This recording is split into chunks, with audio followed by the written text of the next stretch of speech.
Kartais būna, žinai,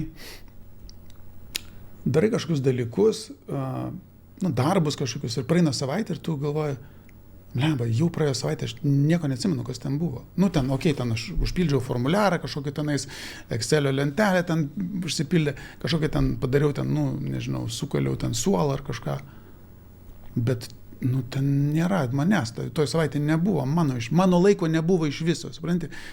Ir tai ta savaitė nėra taip mažai. Metus yra tik 54 savaitės, tai galvoju, taip viens po vieno, viens po kito, žiūrėk, metų nebėra. Ir tai yra siaubinga. Tai siaubinga yra.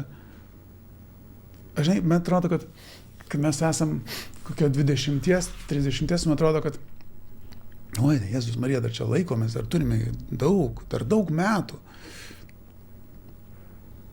Nors tu niekada negali žinoti, gal rytoj tavo diena paskutinė, gal ten, mašina partrenks, ar ten kas nors kvailys koks įvažiuos tau.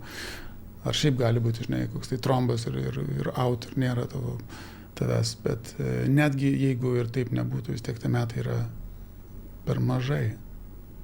Per mažai tam, kad juos švaistytume.